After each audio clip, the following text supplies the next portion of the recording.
This episode is sponsored by my friend Tracy and my friend Emily, who are both sponsoring 2 episodes a month on the LifeShift podcast Patreon feed.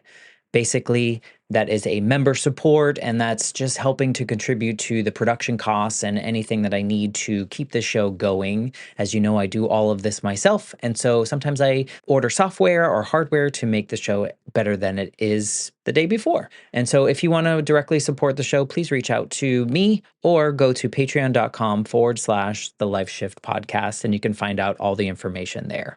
Thank you so much for your support. And without further ado, here's the intro to the episode. And this was my ideal marriage. I mean, all the people around us, they were, oh, you and Terry, or, we wish we were like you, or whatever. And then he killed himself. And it was not completely unexpected, but I knew another couple like that. They were the model couple. And then he killed himself. But yeah, it was, I don't think I will have such a peaceable relationship again with anyone. It was really wonderful. And I think of him as my real husband. Today's guest is Ann Anderson Evans. Ann is an accomplished author and a former professor whose journey through life has really been marked by bouncing back, self-discovery, and because of all of that, a lot of personal growth. Ann focuses her story on becoming single 3 times, twice divorced and once widowed.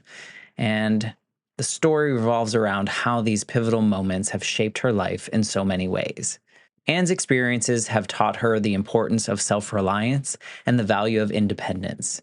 We kind of go through her adventures in online dating later in life and the shifting societal roles of men and women and the unexpected joys and challenges that she encountered along the way. From repairing lamps to cultivating a beautiful garden in Vermont, her journey is a prime example of the human spirit's ability to adapt and to thrive. So, without further ado, here is my conversation with Ann Anderson Evans.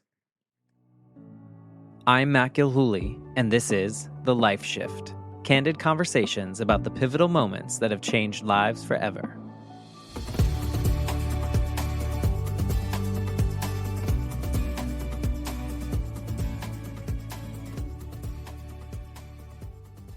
Hello, my friends. Welcome to the Life Shift podcast. I am here with Ann. Hello, Ann. Hi, Matt. Nice to meet you. Nice to meet you. Where do you live? I live in Rutland, Vermont. Well, thank you for wanting to be a part of the Life Shift podcast. Just for anyone that's tuning in to listen to you and your story, just a little backstory, the Life Shift podcast really stems from my own personal life shift experience. When I was 8, my mom was killed in an accident, and from that moment, when my dad told me that she had died, everything in my life had changed. And this was late 80s, early 90s, and people weren't really talking about that. It was just like, kids will bounce back, make him happy, he'll be fine. And meanwhile, behind the scenes, it was very much me wondering if other people had these small, I guess small is not the right word, but a small moment in their life that changed everything. And it turns out they do. You're like the 140-something person that I've talked to, and everyone has multiple pivotal moments in their lives that have changed things. But I always find it fascinating to center these conversations around the ones that we feel changed us the most. So thank you for just wanting to be a part of this journey that I am so lucky to be on. It's my pleasure. So before we get into your story, perhaps you can just tell us a little bit about who Ann is right now in 2024. What do you get down to? I just like to say something first. I so appreciate how you approach this. I mean, everybody has had a moment of where they thought they couldn't come back from it, or how am I going to do this? And so sharing those moments aren't necessarily the important part. It's what happens afterwards that's so important. And that's what you're focusing on. Yeah, I always tell people that this show, really what I want is that each episode finds the ears that need to hear it the most, that, maybe they feel less alone because they heard, oh, Ann went through this and look where she is now. And look what she did with that. Look what she learned from that. I will be okay. Yes. Yeah, exactly. It's so important. So who am I today? Okay. Today, I am living in Vermont, where it's quiet in the daytime dark at night and there's no traffic. And the no traffic is the best part of all. Every time I go back to my hometown of Montclair, New Jersey, my heart starts to seize up around Poughkeepsie. As all the 6-lane highways start, and it's a wonderful place to begin again, which is what I've been doing since the death of my husband, which was 5 years ago. And many people have told me it takes 5 years to get your feet on the ground again. And I think that's pretty much true. And just some very simple things.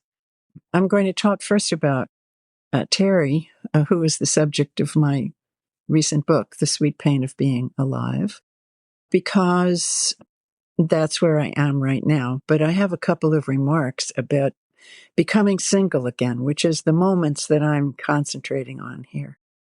It takes a while to remember what you like to eat for breakfast, what you like to watch on television, whether you want a dog. Those decisions are all made as a couple. And all of a sudden, now here you are. And it's really a grand opportunity, not one that I welcome. But, you have to look for the silver lining in every experience. And this experience of widowhood, it has given me an opportunity to discover what my own life is, what my own choices are.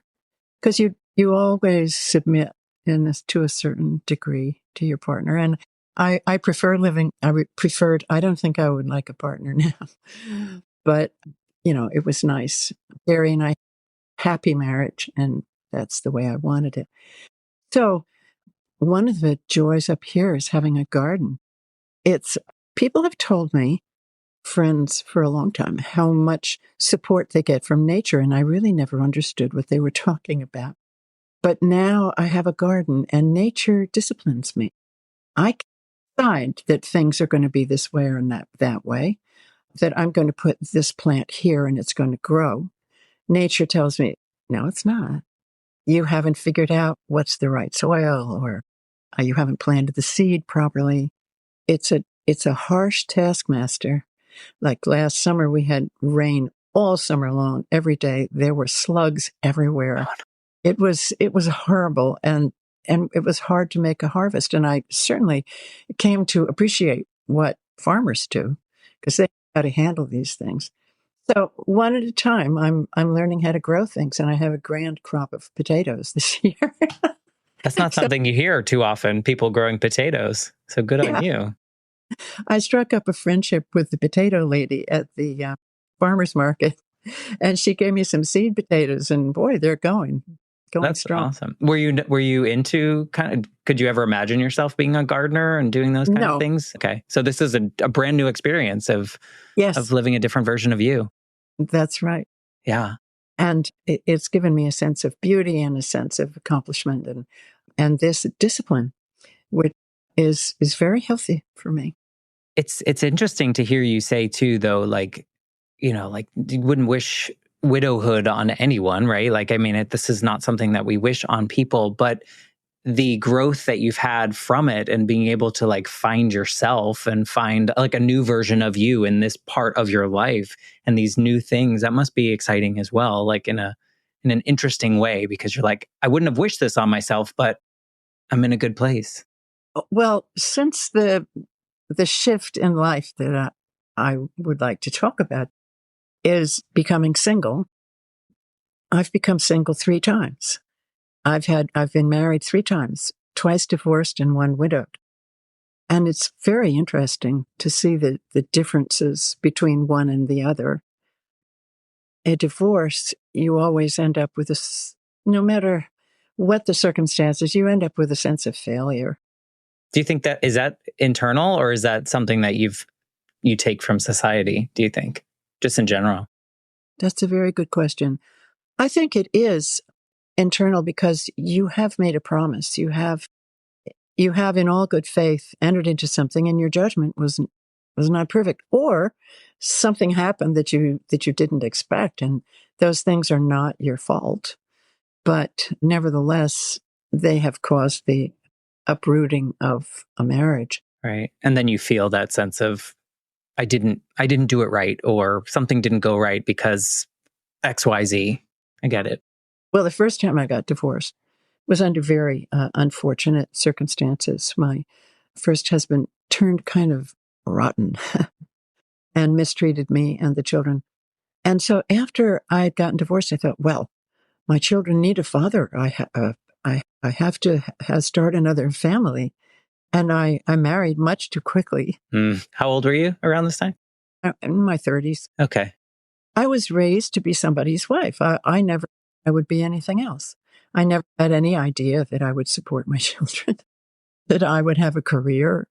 I just didn't think in those terms. And after my first divorce, I thought divorce was bad, that you should try to hang on to marriages as long as you could until it became just abusive to everybody. Yeah, I feel like that's definitely like a generational and societal, like just like contract. I often talk about this like society's checklist, and it kind of sounds like that's what you were following too. Like as a woman, you were supposed to become a wife. So these are the steps that you had to take to become a wife and a mother and all these things. When, I mean, nobody put that rule book in front of us. We just kind of absorb it and then follow it. Yes, after high school, most of my friends were married fairly shortly and had children. I was married the first time when I was 34. Oh, wow. Okay. So you were bucking the system there. Yeah, I was. Well, I was living abroad, and I don't know, that's a whole different story altogether. But after the first divorce, I didn't stop long enough to ground my kids and myself.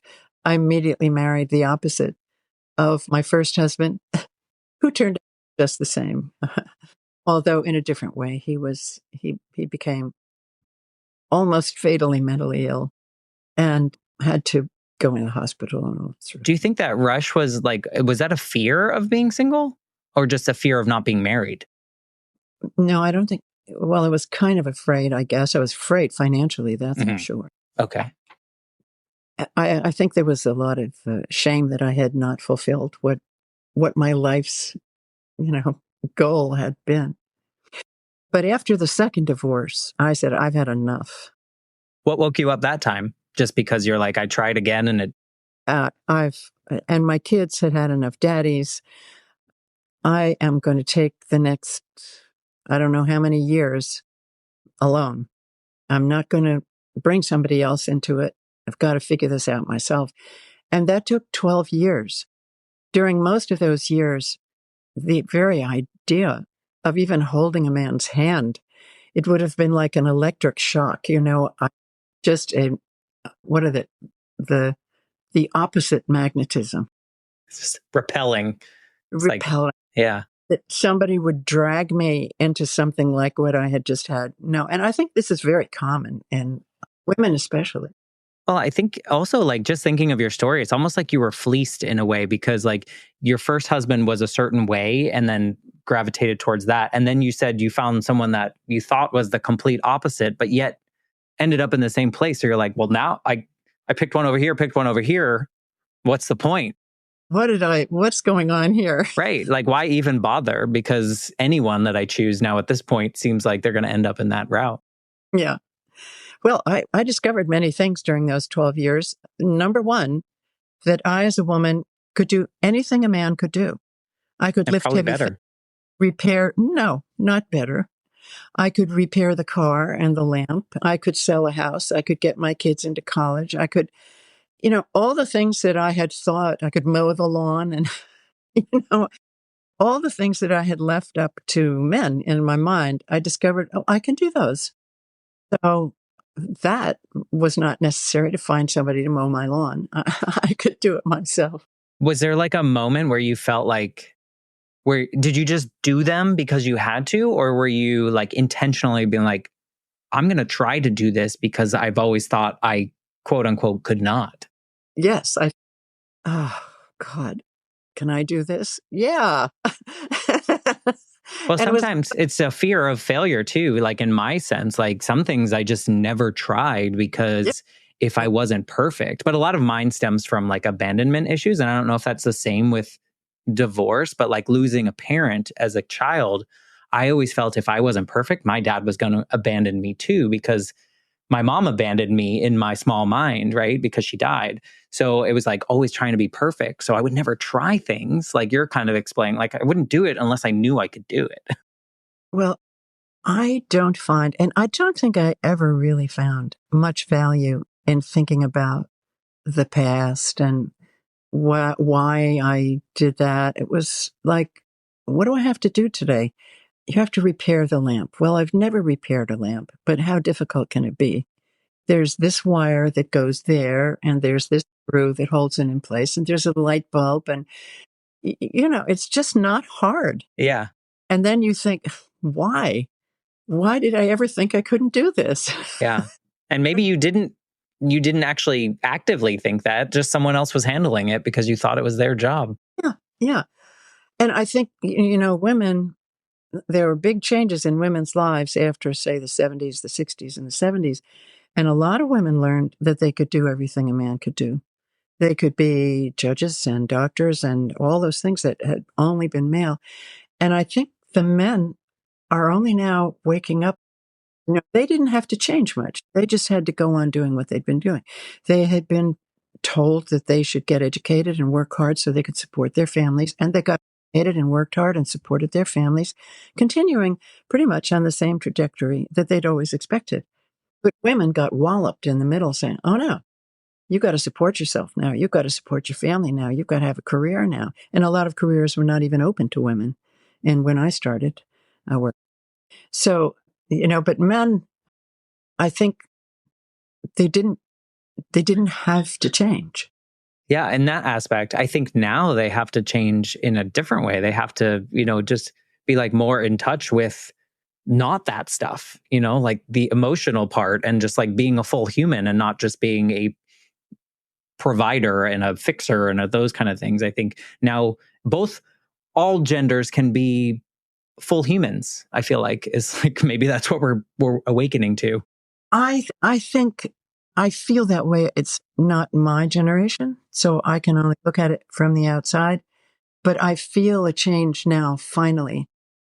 So I do line dancing. Oh, and of in course, Vermont. What? In Vermont, Yeah, line dancing is so much fun. It's very simple, but looks like you move gently for an hour, and you're sweating. It's a good exercise. So it's all girls. And one day a man came to the doorway and everybody stopped dancing and they kind of went, a man. They would love it if the men came and danced with them. And men still haven't. And my book club is all women. It's like living in a harem. Everywhere I go, everybody is female. And I love my women friends. We have a lot of fun. But the place where there are men is pickleball. And I play pickleball, and it's about 50-50, and it's really nice. Yeah. It's nice to have a variety. I think the people around me, men around me, I feel like are trying to be more human. At least I am. Like I lean into being sad. Like I told you, I cried all day today. And that I'm not ashamed of that. And I think 20 years ago, I was probably taught to be ashamed of that. Yeah. And I think, hopefully we're kind of making strides into this, but from what you experience, it's just in the pickleball. Well, yeah, it takes a long time to change like this. And men never did consent to it. They just, oh, honey, you want to go out to work? Fine, go ahead. Not realizing all the ramifications that there would be from that. So those 12 years, but frankly, then after 12 years of complete celibacy, my body began to react. I was having crushes on the strangest men. My Ukrainian doctor, one of the lawyers in the law firm where I worked, I raised my kids as a legal secretary. Then I became a professor and a writer. And, once they were grown, I could sort of spread my wings professionally. But I earned my paycheck as a legal secretary. And somebody told me, do you know that he goes in his office and sniffs cocaine? Oh, and gosh. So, Anne, you're choosing completely the wrong people. So I said, no, I'm not going to do that again. And it was the beginning of online dating. I wasn't meeting anywhere else. And so, and it was quite an exciting time. And I wrote another book about that called Daring to Date Again, about what happened when I started dating at 62. But did you, I mean, before you jump into that, those 12 years, did you learn like a crap ton about yourself and like who you were as an individual? Which then, just a question, does this make it harder to find the right person or does it make it easier? Oh, I think it's always hard. I think it's always very hard. And the more experience you have and the more you think originally, the harder it is, I think, in a way, because you have to find people who are on your wavelength. But they're there. They're always there. There's somebody for everybody if you want them. Yeah, because I mean, I would imagine 12 years where you are focused on yourself and your kids and your life and creating and cultivating the version of you that you didn't know existed until you created her. I would imagine it would be hard to kind of now let someone into that space where you have to share, like you started this out, sharing decisions and determining what you want to watch on TV and those kind of things. Well, that's why nature gave us sex. Well, fair. To make it almost impossible to resist. And then you just kind of give in where here and there for different things that you were super strong about. Right. And so the rules were completely different. The rules for dating when you're in your 60s, I don't think there were any. Like, a lot of married men contacted me, and they would say, hey, I've been married for 30 years. I've done everything for my family, but my wife won't have sex with me. My wife doesn't talk to me. What am I going to do? I don't want to divorce her. But so in that case, and frankly, I shied away from married men, but I would talk to them. I had long email conversations with them, or sometimes phone conversations, just listening to what they had gone through. And they would say things to me like, I feel like I'm never going to be a man again. And so you say, well, you can't talk to anybody outside of marriage, or you can't kiss anybody, can't have sex with anybody.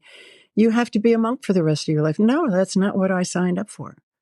So these complex questions come into play at this point in life, which didn't before. So one has to kind of craft a new set of ethical responses and responsibilities and try and be honest. So you became like, while in your dating journey, you also kind of became like a therapist for some of these individuals that were reaching out for help. Not really a therapist, but you were listening to them and maybe they weren't being heard other places. I just listened. Yeah. And I still listen. I love to hear other people's stories. Everybody, when I was a professor of the required writing course at Montclair State University, freshman writing course. So a lot of people in the class didn't want to take the class. They wanted to get on with becoming an engineer or a veterinarian or physicist, whatever it was. But I learned in engaging with these young people, everybody has a story. Even if you're 18 years old, you have a story. And the story may be about your grandmother or your cousin or whatever, not necessarily something dramatic and interesting about yourself, but most of them have stories about themselves too. Everybody has a story. And it's so interesting to hear them. Yeah. Well, I mean, on that dating journey, as you were magnetized, if we're going to go with this magnet piece now, because your magnet switched sides here and now you're being drawn towards everyone around you. Like, how did that journey unfold if you were being reached out to people that maybe weren't your top choices, but you wanted to hear their stories? Exactly. That's exactly what I did. Everyone who contacted me, I answered. And some of them were like, I'll give you an example. Please do. This guy sent a picture of him standing in a very kind of crafted pose, He had all white sneakers, white pants, white shirt, white hat. He was on a sailboat or, a big sailboat of some, and he thought he was just really hot. And I just thought, no, that's not my type. I just don't, good try, guy. Yeah. Tried really hard. And there are lots of women who would love that. So your point here is that like there's a match for everyone and people are finding the people? There's a match for everyone, and people support by finding people like themselves. So who are the people who are like you? That's the question. And how do you find them? Yeah. So with all these people that I was in contact with on the dating sites, I got to try out all kinds of people because in my mind, I would have loved to partner up with like Gregory Peck. He was, if you remember who he was a dashing, handsome, tall, dark-haired guy. And, nobody looks like Gregory Peck. So what do you want? And the people that I finally I met Terry, who was my third husband. I met him through a dating site at the end of that. I was about to just press the last button on the last dating site, and I saw a photograph. I said, that man looks really nice. And with Terry, and we were married 1 year later. We were married for 16 years. What was I saying? Oh, but he was fat. He wasn't particularly handsome. I mean, he wasn't ugly, but he was, he wasn't dashing. He was humble in the way he held himself and walked. And he was a good athlete, but he didn't look like a good athlete. And he's completely different from what I would have expected. And I thought, good for you, Anne. You've learned to look beyond, look into his eyes, the kindness there. You just saw something. I mean, if you saw something that made you stop and pause, I can't help but, just think about those 12 years, though, of you really like soul searching yourself as well. So like, I think there was probably, your surface level, but once you pass through that, you have to find something meaningful. It seems like especially if you were a full person, living your best life at that point, or however, living your life to the fullest as much as you could by yourself, you want to find someone with some kind of depth, I would imagine. And Terry had this depth. Yeah. In those 12 years, mind you, raising 2 kids, I commuted 1.5 hours each way to my New York. I was exhausted. I was exhausted all the time. And I wanted to keep a nice house for the kids. So there goes the weekend. And I remember a day, it was maybe 6 years into the 12 years, maybe more. I realized I can leave the kids alone in the house. And I went for a walk around a park near me. It was the first moments I'd had to myself, really to myself, in a decade, more than a decade, maybe 15 years, where I could just go out and walk around the park. So I did that every day. And it was just so beautiful. I mean, it sounds like it was a little bit life-changing because it gave you a little bit of time to yourself. But you talk about small moments, and that's a small moment I really remember. The first moment when I could be myself and do what I wanted to do, even for just a half an hour. And then you made it a habit. And then I made it a habit, yeah. Which then probably fed you even more without you even like consciously thinking about it anymore because it was just a habit. Right. And I started reaching out then as my kids were older and could be left alone in the house. I started reaching out more. But I think it was probably a good idea not to complicate our lives. We do what we need, right? Like we do what we need to kind of get through moments and survive and do the things that we find are important at the time. And then those priorities kind of shift. Yeah, the problem is we don't always do what we need. No, we don't always do what we need. We do what we think we need. And what we think we are expected to do. But then you realize so few people do what they're expected to do. Get to know about people's lives, wonderful marriages turn out to be, not so wonderful.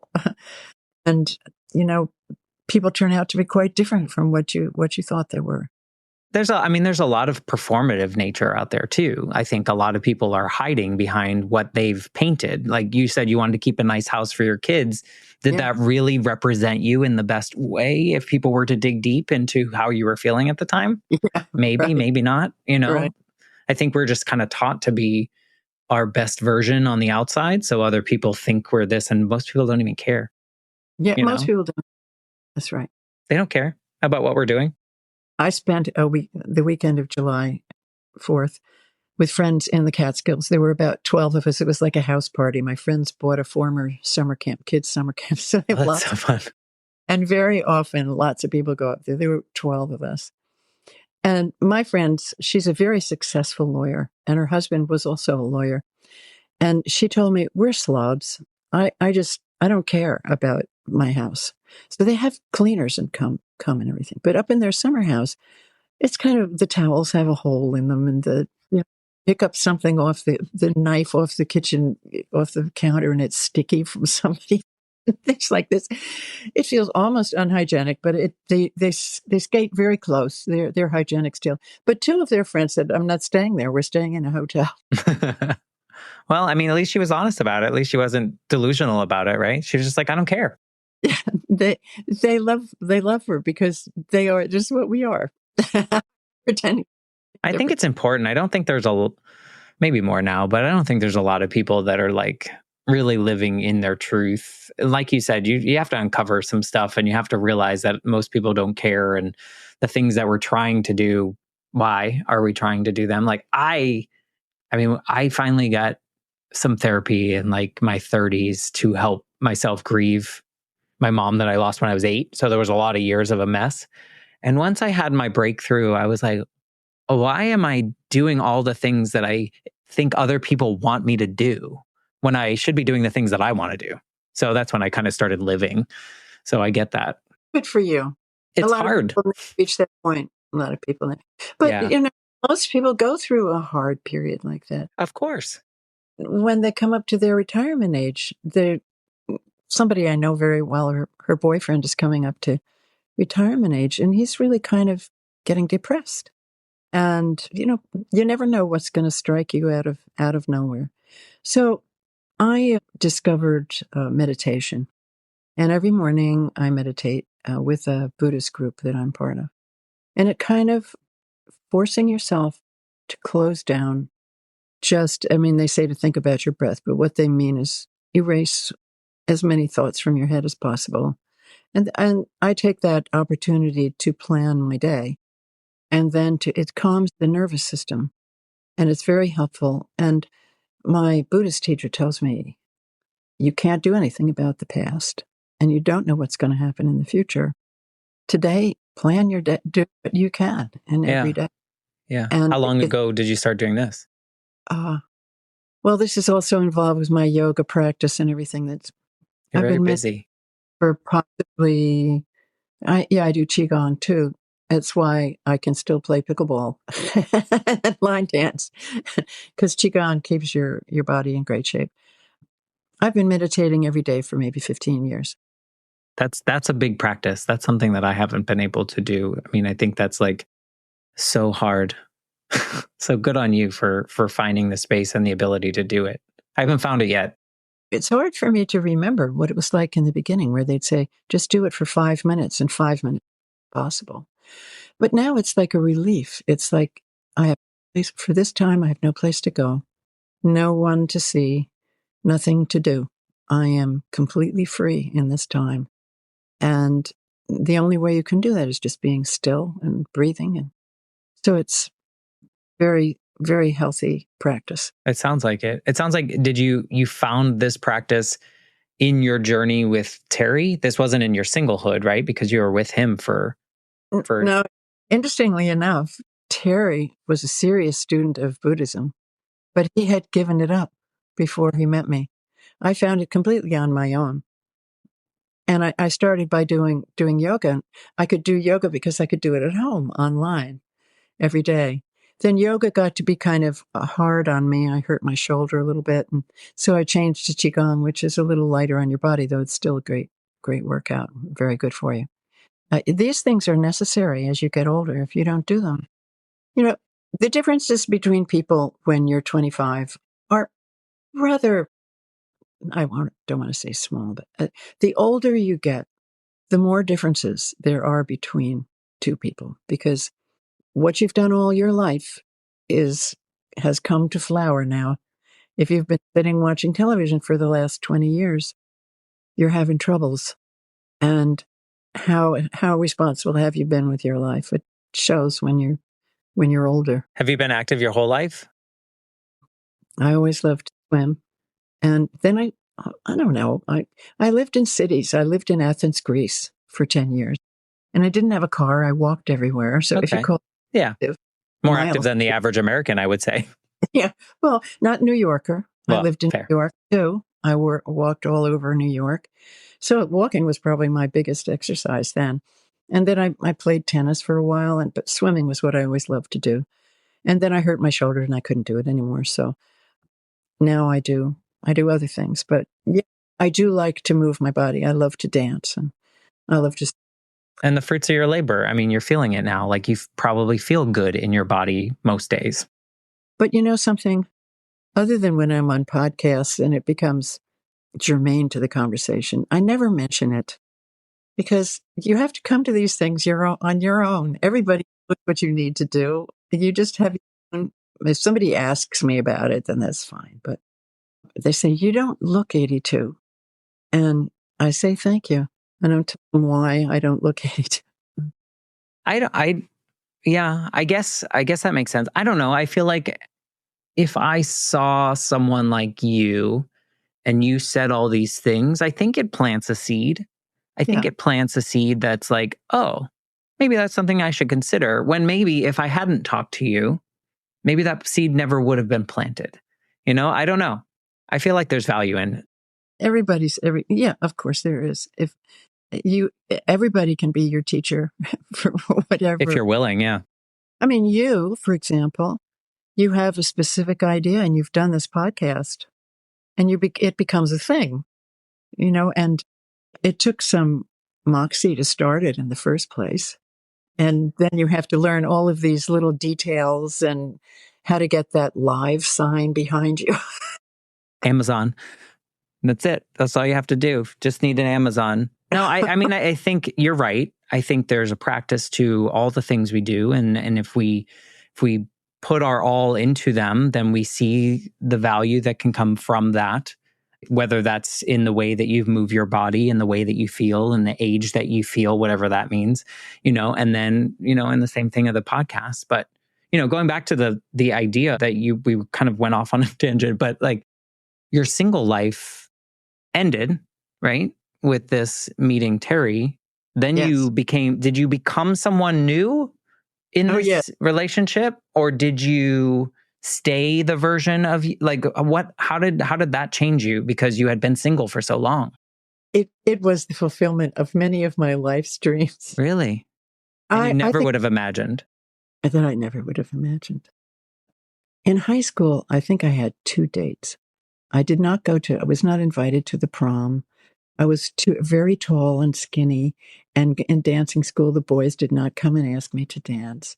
I was a mess in high school. Aren't we all? I think it was obvious. And then I was married. I was I never dated a lot. I was just either married or not married. But Terry and we used to joke and say we had a date every night. We'd have dinner together and then watch something on television. And it was having a date every night. And it was, I think I appreciated that every single night that we were together. It was so to have this company where you do something that's fun, that you choose to, and we traveled to places I wouldn't have traveled by myself. And he was a great wine connoisseur. And I drank the greatest wines in the world. And we ate at the greatest restaurants of the world and lived simply and saved our money so we could drink great wine and go to Broadway plays. And I'm kind of a homebody, and he got me out of the house. It's a wonderful thing, though. I mean, to things that are worthwhile. Oh, yeah, right. Because you can see your face light up when you talk about all those things. It's nice to see, So, but did you feel like a different version of yourself in that relationship, or did you feel like a more heightened version of what you brought? I felt somebody finally gets me. You didn't have to play. You could just be. He didn't ever criticize me. If he had anything to say, he waited and thought about how he was going to couch it. He said, "Did you really mean to say X?" And I would think, well, yeah, I did at the time. And yeah, I do in a way. And it would start a conversation, but we never had a bitter moment. And this was my ideal marriage. I mean, all the people around us, they were, oh, you and Terry, or, we wish we were like you, or whatever. And then he killed himself. Mm. And it was not completely unexpected, but I knew another couple like that. They were the model couple. And then he killed himself. And she went off because she'd gone off with a woman, and he couldn't, take it. Or either that, or he had a depression so deep that he might have done it anyway. You never know why people kill themselves. But yeah, it was, I don't think I will have such a peaceable relationship again with anyone. It was really wonderful. And I think of him as my real husband. So, but, he died, and my son came to live with me, and he said, during the pandemic, he came, and for about 10 days after Terry's death, he said, I thought I'd find you falling apart. And I said, well, first of all, it's not my first rodeo, but also he's gone, gone. I have to figure things out from now on. Do you think your meditation practice helped with that? Okay. Definitely. Because I don't think that's common. I think what your son was expecting is probably the most common way that people fall apart and can't function. So, well, I couldn't really function for the first week. My mind was completely, I belong to a suicide survivors group on Facebook, and I keep reading about these women who say, I couldn't remember how to make scrambled eggs. I couldn't, and I was the same way. I couldn't cook properly. I couldn't remember passwords. I didn't want to drive. And this is nature putting you to sleep for a while to right. Protection. Like it happens when you have a pain in your body, a cut or something like that. And still, it comes back. The grief comes back on its own terms. And the meditation, if you are grieving and you can sit for half an hour with that pain, it becomes easier to bear. Sometimes you can only sit with it for 5 minutes or 15 minutes. But if you can sit with it for an hour or an extended period, it finds its way into that place in the body where painful things reside.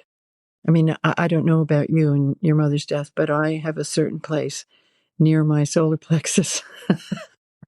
I could almost point to it. Wow. No, it makes sense though. I tell people, and I think this kind of sounds similar, I tell people that they should honor however they're feeling at whatever time, whether that's mad, happy, sad, because I think we're taught like you're grieving, so you should be crying all the time. You should never smile. And I'm like, no, you're also a human, so things are going to ebb and flow. And yet, our image of dignity and death is Jackie Kennedy at her husband's grave, not crying. Right. Not showing what she felt inside. We're so screwed up. We are. I feel lucky. It's weird to say that, but I feel lucky having the experience of grief, losing my mother at a young age. And then I became like best friends with my grandmother, and she died of lung cancer. And I got to sit with her and have the final conversation and watch her take her last breath and move through that grief with intention. And kind of the way you're describing in this way of like, I'm doing it right this time because I didn't have the opportunity when I was a kid. Yeah. And whereas I would not wish these experiences on anyone that hasn't had them, I also feel lucky that I have had them because I feel like they've made me a different person, and they've made me be able to feel things that maybe other people are not feeling. So I am grateful in a weird way, for the grief and those things.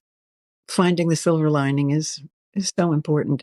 And also, I think it's important not to go too high when you have a success or a happiness either. That too will pass. It all just passes. And that's just the way life is. It's not like a philosophy. It's just the way it is. And you feel, sometimes I think if I'm very angry or very sad or something like this, I think back like 6 hours later and I can't recreate that feeling. It's past. I just say I was angry back then, but I don't feel angry anymore or sad anymore. It's past. And that's, I think that's good. I don't think that's common. I mean, I found a space where the way I process that now is I acknowledge it. I say, I'm just not feeling great right now, but I right, know that I will move through this in my way. right. And to your point, 6 hours later, I'm like, I don't feel like that anymore. And it doesn't help to tell you, oh no, that's not the right way, because you're going to do it the way you do it anyway. And good for you, to see it through. So you said that when we started this conversation, you said that you're now 5 years or so removed from this once in a lifetime kind of relationship, or maybe the postcard relationship that you envisioned as a kid you got to have Yes, with yes. Terry. And now you're 5 years removed from that. How does your life look different than your single period before him? Like, how has that evolved? Or has it? I'm also, my schedule is my own. A lot of things are different about my life. I am not constantly exhausted. I do what I want to do when I want to do it. I'm a writer. I do have certain things, like I do podcasts. I do workshops. I have groups that I go to see. I have appointments and whatever. But I schedule them all. And it gives me a sense of freedom. It's hard to say that that would necessarily be connected to any particular loss or change. It's just the joys of, I'm not retired, but the joys of having your schedule to yourself. I wonder, did you find more of yourself in this widowhood than you did in your single period, or is it like a totally different thing? Because you said you were like discovering gardening and you were discovering nature and how that is a taskmaster and that, like I'm wondering, like, do you feel like a more evolved human in this version of your life, or is it just different? I'm so Sometimes, profound here, no, but sometimes I do feel very much involved. And then I back my car into the garage door. Oh, well, then And that's then, life. Like, get a hold of yourself. and then I open Chrome when I'm supposed to be on a podcast, and it says, you have to update it and you're 10 minutes away. And I'm like, I totally lose it. I can be knocked off my pins very easily, and not very easily, but Easy enough. Like I, every I other person, maybe. I see what parts of myself are never going to change. But you know it.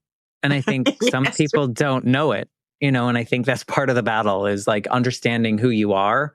It Yeah. sounds like, like your journey is very interesting because it's almost like when you gave yourself permission to take that walk by yourself and leave your kids home was like that first, like starting to like own into like what you're doing now, where you can control your schedule and you can do the things you want to do, the things that bring you joy. Yeah. What brings you the most joy? Uh, Joy, in ecstatic joy, my puppy. And I love to write. I never have writer's block, never for a moment. I waited a long, long time until I could spend my days writing, and I just can't get over it. How many books have you published now? 2, and I have a third, and a lot of short stories have been, and academic work has been published. So, quite a few things. What's your And favorite part about writing? Because it seems like some people see writing as a lot of work, but it sounds like it just flows for you. I wake up in the morning and I think I'll have this person do that. I've just finished my first novel, Oh, which is, I thought I wouldn't live long enough to write fiction, because writing memoir, the first 2 books are memoir. You have to, it's quite different from writing memoir. And I'm not sure that I've really got it down yet. But anyway, so I'm working with fictional characters, and I'll wake up in the morning and I'm say, no, she should go over there. And I go in and I start writing the scene where she goes over there. So then you have to describe where there is. And then you have to change another part of the book, because if she goes over there, then she can't be over here at the same time. Or who's going to be with her over there? And just figuring out these little puzzles. It's just fun. And I love doing it. well, I'm sure it keeps you busy mentally, whereas those other activities that you talk about keep you physically busy. So you're just busy. Well, when I lose it and back in my car into the garage door, I think, okay, from now on, I have to check every time the garage door. But I still catch, no, I'm absent-minded. There's nothing I'm ever going to be able to do about that. That's me. The other thing that is unshakable is I look in my mirror and I see my mother. And I think, I didn't like a lot of things that my mother did, but I'm doing them too. I think a big helping of humility helps. Yeah. Does it help you understand things like that, though? Like understand her more in the way that you, like if you find yourself doing those things, you're like, oh, maybe. It helps me understand me because I realize that how you were raised, your childhood experiences like yours, they never go away. They never change. They are like your skeleton, your emotional skeleton, and it's always going to be there. And so, in some ways, a lot like my father, but my father died when I was 24, in 1966. I mean, long time ago. But I was with my mother for a lot longer, and I knew her when she was my age. So we're very different sorts of people, but there's a lot of her in me. And I was thinking about the soccer game. I watched England and Spain, and I was watching the English, and I was thinking, those are my people. And I think, like Italians, they're making lasagna 10 generations into being Americans. There's a lot of the culture that you from that's really strong that stays throughout your whole life. And that's like an instinct and maybe even genetic. I don't know. Well, I have talked to people about epigenetics and how a lot of that gets embedded in the DNA in some way. So I'm sure there's something that people smarter than me would know, but I don't know. Let me ask you a question, and this maybe this is how we wrap this up. Why do you focus on that singlehood periods or those singlehood periods of your life? Why are those so stand out to you? Well, I'm not saying that I wouldn't have liked to have had a 50-year marriage. I would have liked to have had a long marriage, but I didn't. And so I just know things that people who haven't been single as adults don't know. And they know things, people who've been married for 50 years know things that I don't know. And it's just what happened to me. Are you grateful for those moments despite the hard parts of them? Oh, yes, of course. Yeah. That's your meditation speaking, right? I think the most crippling thing is regret. And I do sometimes feel regret. And I try to get through it, but I know I've made mistakes and, some of which have left a footprint that will last in my children's lives or lives of other people around me. But, too bad. Life, right? Yeah. There's only so much we can control, and things that we've done, we can't control them anymore, and they just are what they are, and hopefully people can move through and move past. You can try to take what you've learned and not do things that you will regret anymore. And I think I do far fewer things that I regret now than I ever did. Except for backing into the garage. Like, oh, that's a small one. I'm never going to get over that. My son lived with me for a while during the pandemic, and he wouldn't let me drive his car. He said there's a non-zero chance that you will back to the garage door. I only did it once, but it was non-zero. That's right. Yeah. No, I mean, see, he learned. He knows. That's right. No, I appreciate you coming on and letting me ask you the questions. And even sometimes when they were like, why did you ask that, Matt? I appreciate you going along with it and having this conversation because it's been really valuable. Kind of that whole idea of planting seeds and the things that you've said have kind of planted in me. And that's what I found in this journey of the Life Shift podcast is like so many of these stories. Had I never had this podcast, I never would have had the opportunity to be exposed to this. So thank you. I've listened to a few of them. They're very, very interesting. It's like the StoryCorps, that they're just endlessly fascinating stories. And I found, I don't know if you found this in your life. I'm sure maybe you have. I found that we have far more things in common than in our lives than we do different. So thank you for sharing your story in this way. If people want to like find your books or they want to get in your circle, or if you're active on social media, what's the best way to like find you and find your stuff? Well, I guess the best way is my website, which is AnnAndersonEvans.com. I also have a Facebook practice. And on Facebook, I have two. One is Ann Evans and the other is Ann Anderson Evans. But I post almost daily there, and all the blog postings go on there. I'm also starting on Substack, but I just started doing that. Okay. Well, we'll give the link so people can connect with you in that way. Yeah. And Great. if they want to reach out to you, how do you feel about that? Oh, come on. You said you like stories, so. I do. I love stories. And you asked about the books, and they are Daring to Date Again and The Sweet Pain of Being Alive. And they're in the usual places. And are there links on your website, I'm assuming? Oh, yes. Everything's Perfect. Awesome. Well, thank you for just being willing to be a part of this journey with me. I really appreciate it. I don't know if there's any last words you want to say. It's always an opportunity to talk about myself.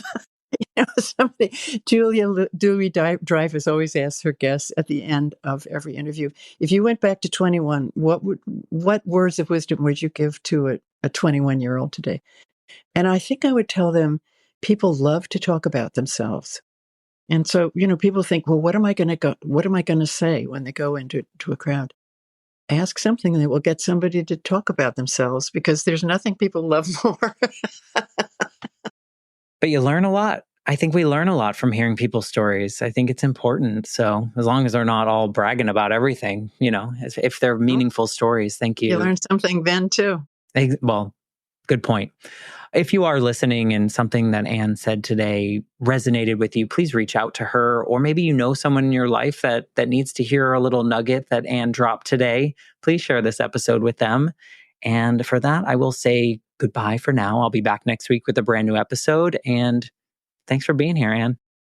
Bye-bye, Matt. Thanks a lot.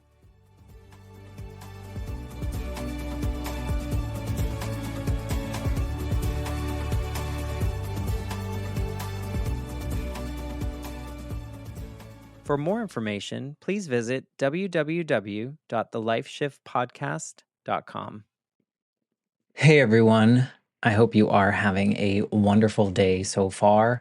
I am just dropping this special little clip into all the episodes. So no matter what episode you're listening to, this is actually pretty current as of July 2024. I wanted to come on here and just say a big thank you to Earworthy, because the Life Shift podcast was just named the best overall podcast of the year in the first Earworthy Independent Podcast Awards.